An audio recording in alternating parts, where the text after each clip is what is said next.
We're going to get started with our event today. Thank you so much for coming. Today's event is part of our One Book, One College program and part of the Celebrating Latino Americans program. We are welcoming Dr. Randy P. Connor, who is the author of several books and numerous articles on the intersection of gender, sexuality, and ethnicity with mythology and religion. He holds a master's in English and a doctorate in humanities and has lived all over the U.S., grew up in Texas, lived in the San Francisco area for a long time, and now joins us here in Moraine Valley, where he teaches humanities. The talk he will be giving is entitled Transgressing Borders, Spiritual Mestizaje. Mestizaje, thank you, in Mexican and Chicano arts. So welcome, Dr. Randy Connors.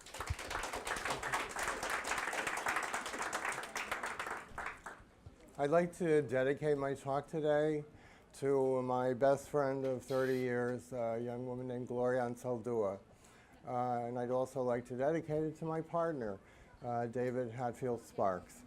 Okay, so let me begin. And I will hope that you will keep your questions for the end, because otherwise I'm going to get lost. As my students know, the caterpillar in Alice in Wonderland, right? Okay, all right, so mestizaje is a Spanish term for mixed.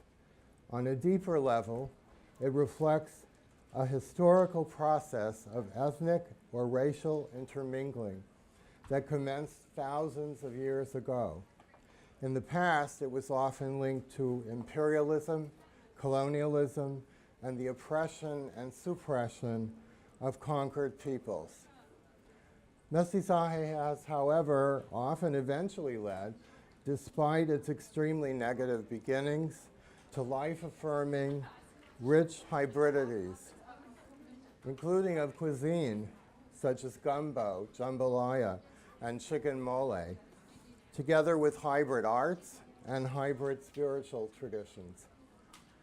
Gloria Anzaldúa's poem, To Live in the Borderlands Means You, gives expression to both the negative and the positive aspects of the present-day notions of ethnic or racial and cultural mestizaje.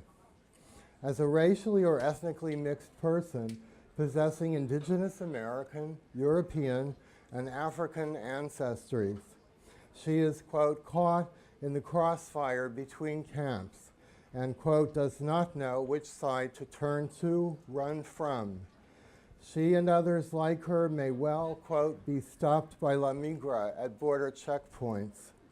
However, to live in the borderlands also means to, quote, put chile in your borscht, to eat whole wheat tortillas, to speak Tex-Mex with a Brooklyn accent. On a deeper level, as a person of gendered and sexed borderlands, she links back to the two-spirited shamans of ancient indigenous cultures and forward towards the LGBTQ persons of today and tomorrow, seeing herself as, quote, a forerunner of a new race, half and half, neither man nor woman, both, a new gender. Mestizo, by the acclaimed gay Chicano poet and scholar Francisco Alarcón, poetically expresses the intermingling of these various ancestries. There is an Arab within me, he writes, who prays 3 times each day. Behind my Roman nose, there is a Phoenician smiling. My eyes still see Sevilla, but my mouth is Olmec. My dark hands are Toltec. My cheekbones fierce Chichimec. My feet recognize no border. The poem culminates with Alarcón's description of himself as having a wanderer's heart. While this poem focuses on biological or genetic mixing, or mestizaje, it bears within it an indirect suggestion of spiritual mestizaje. With the knowledge that Alarcón was raised Catholic, to this spiritual heritage we might add European paganism, as suggested by the Roman nose and Phoenician or Canaanite smile, Islam and or Judaism, as suggested by There Is an Arab Within Me, and indigenous American spirituality, as suggested by the naming of Olmec, Toltec, and Chichimec ancestries. The lines, "My feet recognize no border," are extremely significant as they link his mixed ethnic and potential spiritual heritages to the notion that this historical mestizaje presently expresses itself either innocently or else willfully as a refusal to recognize colonial borders. The roots of spiritual mestizaje are multiple and range from antiquity to the 21st century. First, there are the ancient religions with their gods, beliefs, practices of indigenous Americans, from the Mexica, the Maya, and the Huichol to the Hopi and Navajo of the Southwest. Beyond indigenous American influences, the construction of spiritual mestizaje commenced with the conquest of Spain by North African Muslims in 711, the migration of Jewish people to Spain after they had been exiled from England in 1290, the banishing of both Jews and Moors, or Muslims, from Spain in 1492. Columbus sailed the ocean blue, right? Which resulted in many so-called hidden or crypto Jews and Muslims migrating to the Americas. The conquest of Mexico in 1519 by Hernan Cortés, who brought Catholicism to the Americas. The arrival of both African slaves and free Africans in the Americas in the 16th century, many of whom practiced traditional African religions, in particular those of Nigeria, Benin, and the Congo, and the signing of the Treaty of Guadalupe Hidalgo in 1848, which culminated with Euro-Americans, or whites, taking possession of almost half of Mexico's territory, the present-day American Southwest. These events resulted in many Latinos, including Mexicans and eventually Mexican Americans, possessing spiritual ancestries of indigenous sacred traditions, Judaism, Christianity, Islam, and traditional African religions, including worship of the Orishas, the deities of the Yoruba people of Nigeria. The primary concepts of spiritual mestizaje share much in common with the indigenous worldview held by many traditional peoples of North, Central, and South America, and to a certain extent, ancient peoples of Europe and elsewhere, with the caveat that spiritual mestizaje should really be seen as a plural, dependent upon epoch and location. These include the following beliefs. 1, all life is imbued with sacred force. 2, we are all radically interconnected.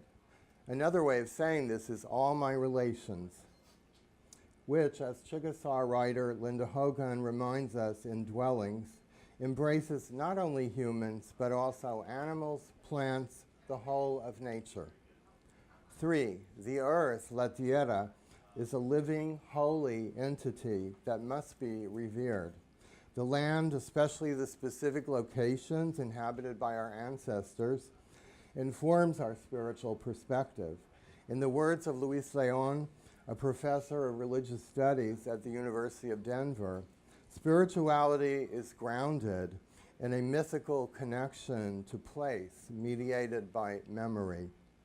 4, what we call spirit or soul is not separate from the body. It is embodied. Moreover, the flesh and the body, including in its gendered and sex expressions, is not the opposite of the soul, but rather a manifestation of the soul. The ancient Mexica referred to this concept as Nitla Macasqui, which may be translated as spirit in the flesh. 5, there are many, hundreds, if not thousands, of deities.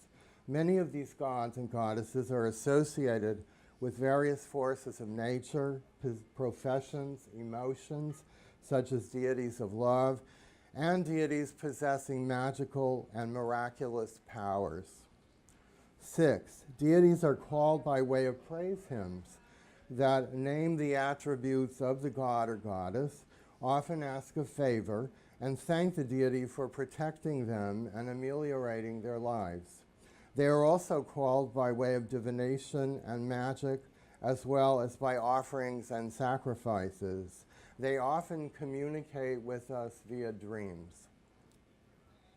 Healing is viewed holistically, taking into account the ill person's physical, psychological, and spiritual aspects. And this is really important, something I didn't understand until very recently. Trauma, in particular, colonial trauma suffered by indigenous Americans and Latinos, does not go away after a generation or two, but may endure for centuries, expressing itself as physical illness or psychological illness. 8, women and gender diverse or transgendered people are perfectly suited to spiritual office, having served as shamans and priests in ancient and indigenous societies for thousands of years.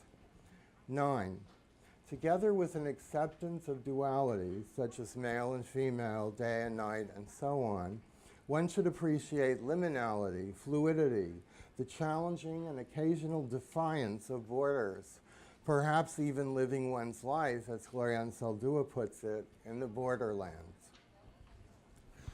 Practitioners and scholars, as well as artists of various kinds, deploying spiritual mestizaje, recognize that among the Mexica, Mayas, and other indigenous Americans, hundreds, if not thousands, of deities were worshipped.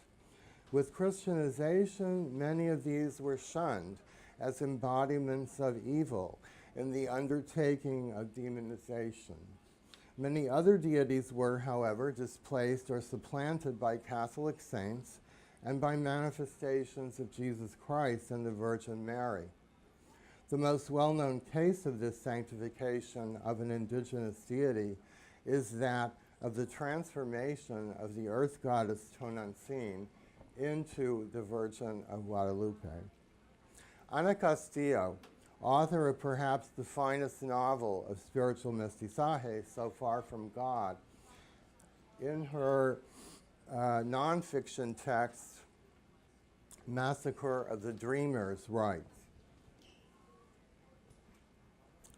"The Virgin of Guadalupe is an incarnation of the brown goddesses, Tonantzin and Coatlicue.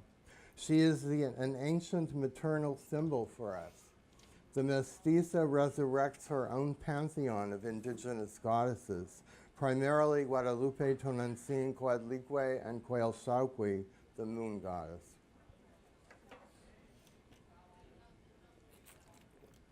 Scholars and practitioners, and as well as artists who make use of spiritual mestizaje, are coming to know, for example, that Chalchiatlicue, the Mexica goddess of rain and lakes, metamorphosed into both La Virgen de la Candelaria and La Virgen or Nuestra Señora del San Juan de los Lagos. The plumed serpent, culture bringer Quetzalcoatl, was identified by certain Catholics with St. Thomas the Apostle.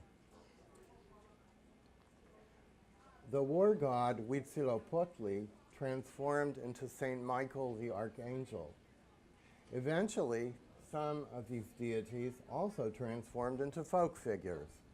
The water goddess Chalchiatlicue, for example, transitioned into the mermaid siren La Sirena and into La Tlanchana, a dark-skinned siren. In regard to healing, the primordial practice of shamanistic healing appears to share much in common with the traditional healing system known as Curanderismo that has been practiced by Mexicans, Mexican Americans, and other Latinos for centuries. Indeed, Curanderismo appears to have descended directly from an indigenous American form of shamanism. In certain Mexican tribes, such as the Huichols, Shamans and curanderas, traditional healers, are synonymous. Among other Mexicans and Latinos, curanderismo mixes indigenous, European, and African healing practices. Curanderas typically heal ill persons by making use of simple ingredients such as water, herbs, and incense in rituals called limpias. Okay, moving on to literature. Although many people assisted in the birthing of spiritual mestizaje, one should not fail to acknowledge the very significant role of Rudolfo Corky Gonzalez played in this emergent spiritual tradition. In 1967, he published Yo Soy Joaquin, I Am Joaquin. In this poem, reminiscent of Walt Whitman's poetry, Corky christened a new Mexican-American Chicano identity by way of, among other things, invoking the deities of his ancestors alongside the Virgin of Guadalupe and the ancestral spirits of great leaders and warriors prior to the invasion of Mexico. I am Guatemoc, proud and noble, Gonzalez announces, leader of men, king of an empire civilized beyond the dreams of Cortez. I am the Maya prince. I am Nezahualcóyotl, great leader of the Chichimecas. I am the eagle and the serpent of Aztec civilization. I am the Virgin of Guadalupe, Tonantzin, Aztec goddess, the altars of Montezuma. I rode with Pancho Villa, nourished and inspired by the passion and fire of all earthly people. I am Emiliano Zapata. This land, this earth is ours. Bless Me Ultima, written by the New Mexico-based novelist Rudolfo Anaya, tells the tale of Ultima, an elderly curandera who knows the herbs and remedies of the ancients, who comes to live with the Mares family in rural New Mexico. Ultima has an owl companion, her tonal, or Newal, as the Mexica called such animal guardians, who is linked in the novel to the Virgin of Guadalupe. Then the owl sang, Anaya relates, to the million stars that dotted the dark blue sky, the Virgin's gown. Bless Me Ultima also speaks to the ancient belief in many gods. Antonio's friend Chico tells him of a golden carp, a freshwater fish, who is the manifestation of an ancient god. Chico tells Antonio, there are many gods, gods of beauty and magic, but the God of the church is a jealous God. He cannot live in peace with other gods. The novel brings together a number of the primary concepts of spiritual mestizaje, including that of sacredness and interrelatedness of all life, the land's influence on our spirituality, a belief in many deities, and the practice of curanderismo, as this excerpt demonstrates. The river came through those hills, and there were old Indian grounds there, holy burial grounds. Her eyes swept the surrounding hills, and through them I saw the wild beauty of our hills and the magic of the green river. I felt the song of the mockingbirds and the drone of the grasshoppers mingle with the pulse of the earth. The four directions of the llano, the plain, met in me, and the white sun shone on my soul. We walked together to gather herbs and roots for her medicines. She taught me the names of plants and flowers, of birds and animals. My soul grew under her careful guidance. Through her I learned that my spirit shared in the spirit of all things. She spoke to me of the medicines we shared with the Indians of the Rio del Norte, of the ancient medicines of other tribes, the Aztecas, the Mayas, and those of the Moors. Sandra Dahlberg, in her discussion of Anaya's epic poem, The Adventures of Juan Chicaspatas, writes, for Anaya, place and spirituality cannot be separated, nor can the Chicano present be divorced from the Indian past. Now is the time for the return of Huitzilopochtli and Quetzalcoatl, who, along with Cristo and the Cachinas, will restore harmony with the earth and balance to the lives of all of us. Gloria Anzaldúa, who was my best friend for 30 years, and who passed from complications of diabetes in 2004, is best known for her anthology, This Bridge Called My Back, one of the first major feminist anthologies of women of color, and for Borderlands, La Frontera, the New Mestiza. In Borderlands, she treats most of the primary concepts of spiritual mestizaje, which she played a major role in constructing. Describing a walk in the woods, she writes, "A red snake crossed my path. The direction of its movement, its pace, its colors, the mood of the trees and the wind and the snake, they all spoke to me, told me things. I looked for omens everywhere, each catch glimpses of all the patterns and cycles of my life. I remember listening to the voices of the wind as a child and understanding its messages. Los espíritus at the back of the south wind. I remember their exhalation blowing through the slits of the door during those hot Texas afternoons. We're not supposed to remember such otherworldly events. We're supposed to ignore, forget, kill those fleeting images of the soul's presence. We've been taught that the spirit is outside our bodies or above our heads, somewhere up in the sky with God.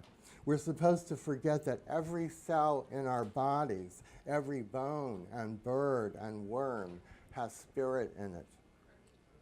In the late 1970s, not the 19th century, Gloria moved from Texas to San Francisco and later to Santa Cruz, California. There she fell in love with the cypress trees, the steep, rugged cliffs, and the sea. In one of the last essays she was working on when she died, Geography of Selves, she spoke of a vision she'd had of the Virgin of Guadalupe emerging from a Monterey cypress near her house by the sea. The bright browns and tans of the wood were the folds of her robe. Most days I put my arms around the tree. Sometimes I straddle and stretch out on La Virgen's gnarly, protruding roots, absorbing the tree's energy, joining in kinship with it.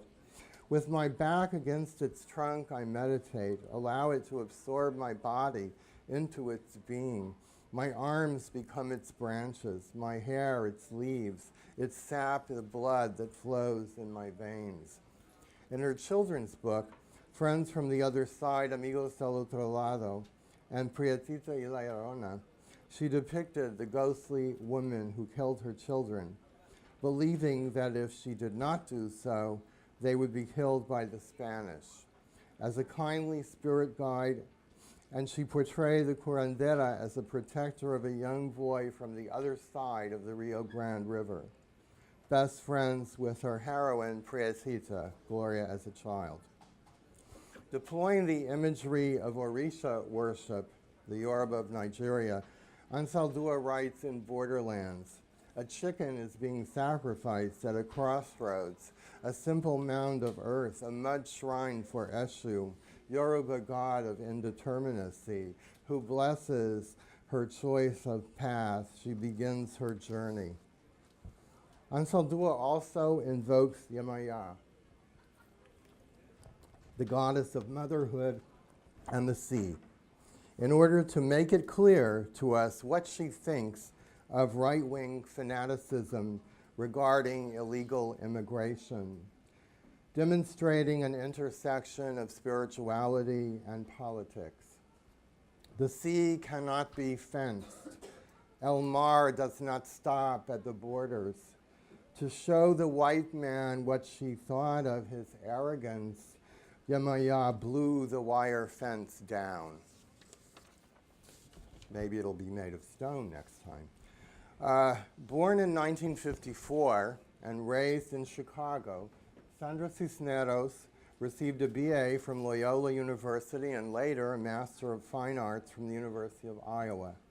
Author of the award-winning novel The House on Mongo Street, she has held numerous teaching positions, including teaching students at the Latino Youth High School in Chicago, students who had left school before graduating.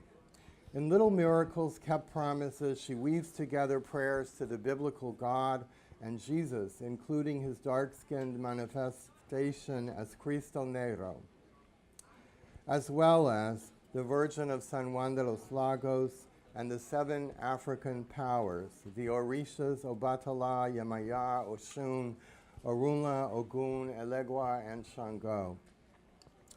Also in Little Miracles, Cisneros includes a powerful prayer by Rosario, a woman from Austin, Texas, that might well be rooted in fact, in which Rosario, once alienated from the Virgin of Guadalupe, has found her way back to her by recognizing, as the Roman writer Apuleius did of the goddess Isis, that Guadalupe is synonymous with Tonantzin, Tosi, Xochiquetzal, Tlatzolteotl, Coatlicue, Coelxauhqui, Our Lady of Sorrows, the Buddha, the Tao, the true Messiah, the universe. Only then, says Rosario, I could love you, and finally learn to love me. Resonating with Anzaldúa and Cisneros, Laura Pérez, author of Chicana Heart, she happens to be my best friend from UC Berkeley, writes in Writing with Crooked Lines and elsewhere of having been nourished by various spiritual traditions, religions, and philosophies, not only by Catholicism and traditions of indigenous Americans, including Mayan shamanism, but also by the African diasporic worship of the Orishas, Hinduism, Tibetan and Zen Buddhism, and Sufism.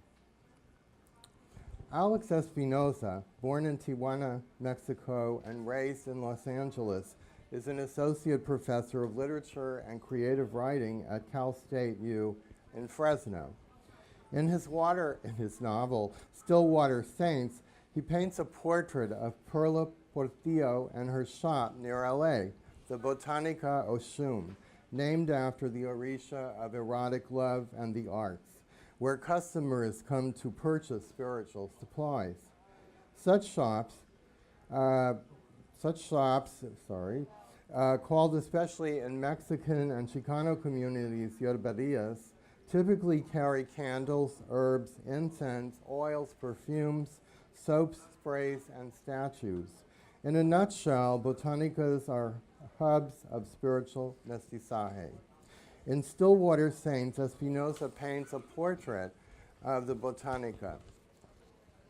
On the shelves nearest the door were statues, the divine eyes, the money frogs, the clay Panchovia courage heads, bronze Buddhas, Vishnu, and the elephant-headed Ganesha, wood-carved Kachina dolls covered in feathers and beads, Santísima Muerte in red and black shrouds.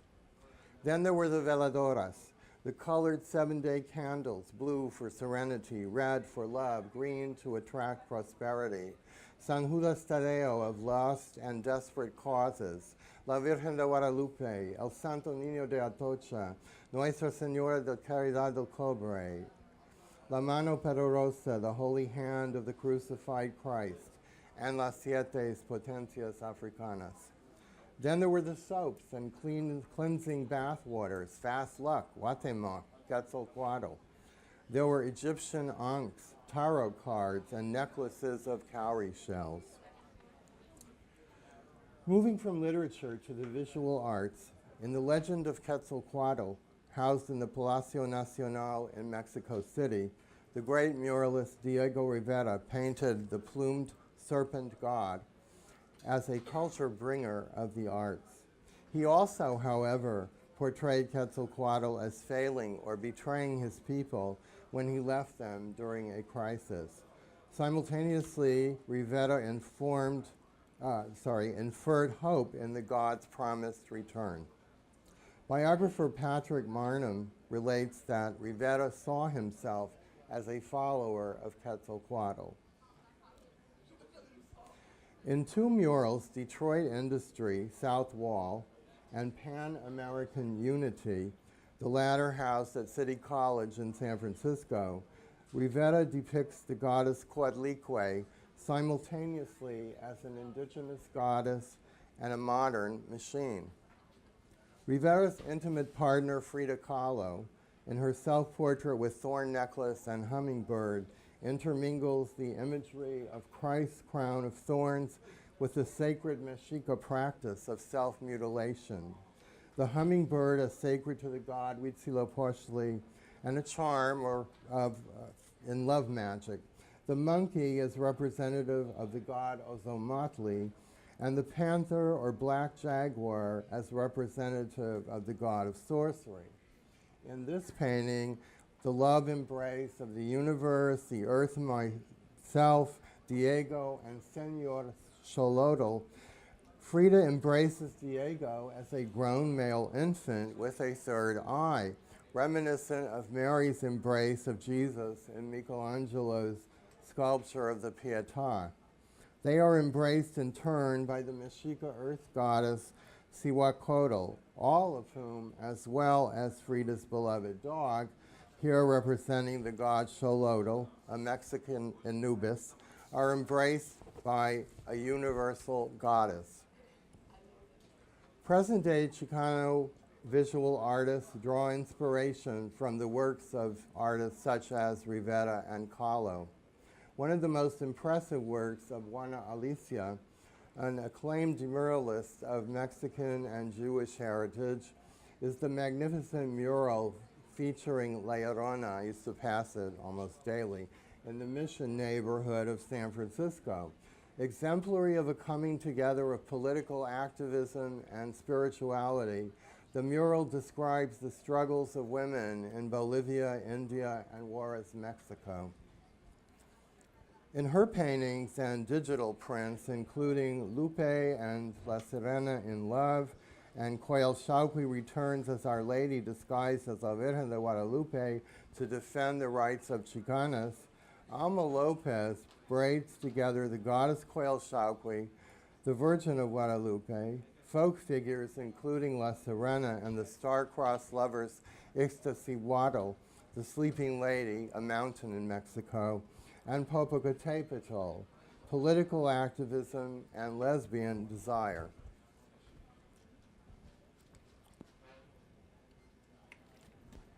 Chavela Vargas, known for her renditions of the traditional Mexican song genre called the ranchera, Joan Baez, a folk singer and activist in the civil rights, anti-war, and pro-farm workers' rights movements, and Lila Downs, who lives in Oaxaca, Mexico, and who studied at the University of Minnesota, and who mixes rock and traditional Mexican music with Mayan, Mixtec, Nahuatl, Purepecha, and Zapotec elements, shares something very special: poignant, powerful renditions of the Canción La Llorona.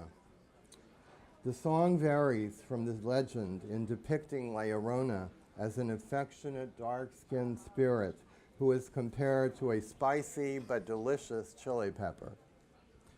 Chicano rock star and activist Carlos Santana has been deeply inspired by African diasporic reverence of the Orishas.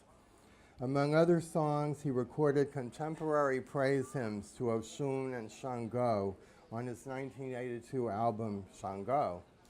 Los Lobos, a musical group based in East LA, attaining great success in the late 1980s, are best known for their mestizaje of blues, jazz, mariachi, rock, soul, and Tex-Mex musics.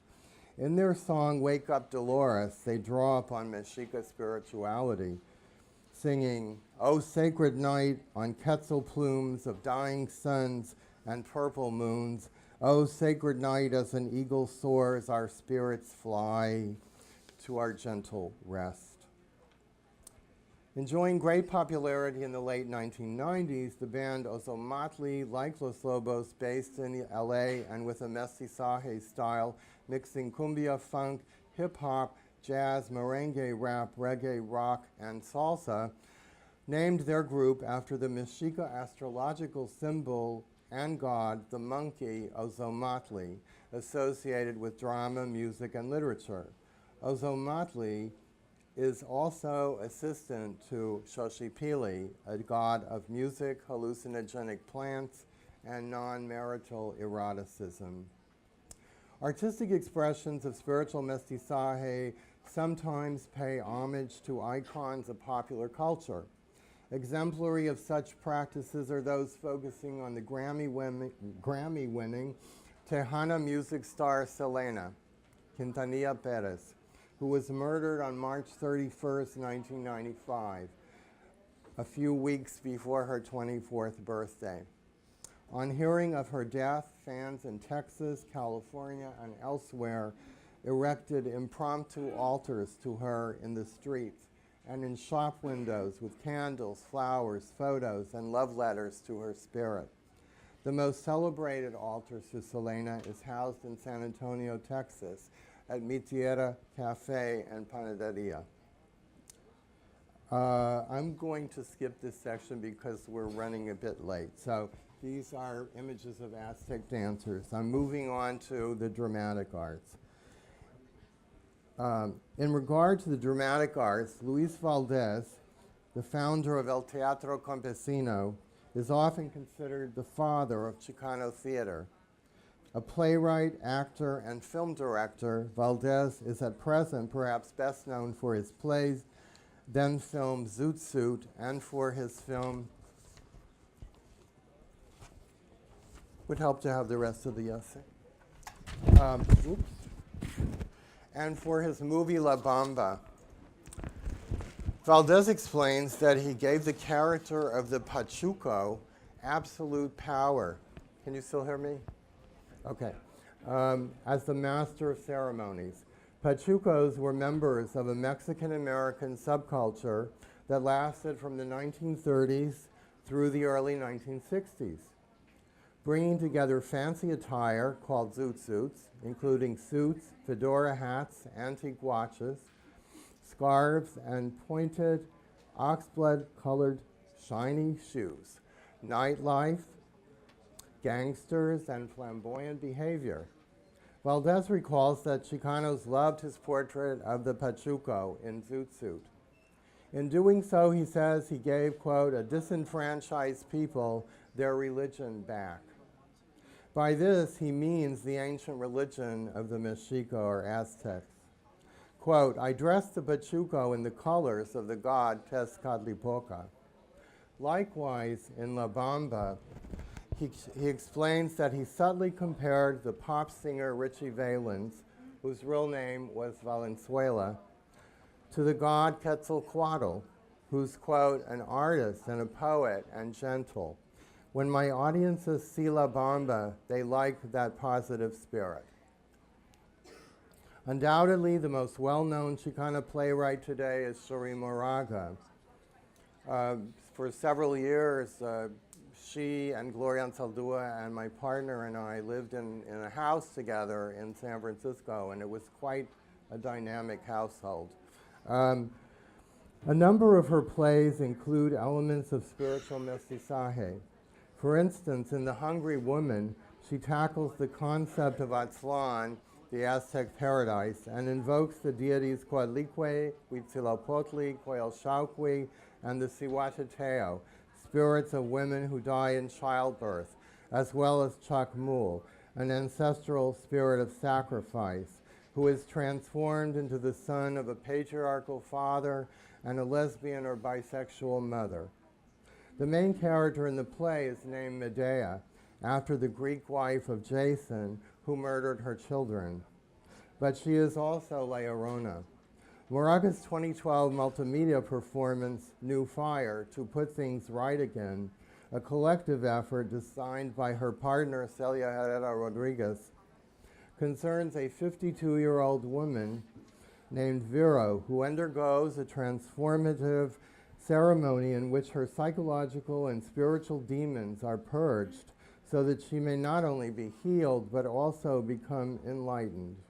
New Fire might well be compared to a defiant border crossing as the play breaks down the divide between ritual and theater, bringing together shamanism and curanderismo, but also the inclusion of roles such as the indigenous American trickster coyote, the Mexican Tzitzimidal, who are the deities of the stars, and a southwestern road woman who presides over the ceremony. Moreover, the play's music, which includes indigenous-inspired chants, flute, drum, and gourd rattles, enhances the spiritual mestizaje of the drama. In conclusion, in a Chicana codex of changing consciousness, Cherríe Moraga recalls a morning when her partner Celia awakened from a dream and warned her, "If we forget the old gods, they will disappear." This is reminiscent of N. Scott Momaday's use of the term deicide in The Way to Rainy Mountain to describe the devastation of indigenous American sacred traditions by Euro-Americans. It seems, however, that at present, many Chicanos, Latinos, and others are reclaiming the ancient spiritual traditions of their ancestors. This reclamation seems not so much rooted in nostalgia, in a longing for the past, as in a passionate yearning for a spiritual mestizaje that serves to decolonize our bodies, our minds, and our spirits, and seeks to nurture the earth and all its beings. Thank you.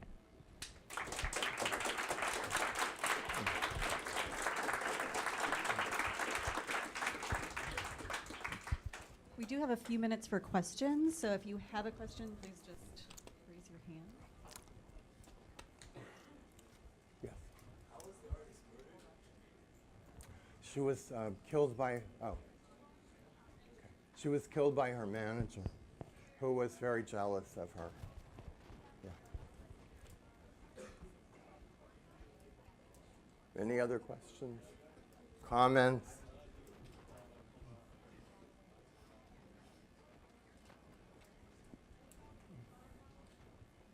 All right, if no one has Then you're free to questions. leave.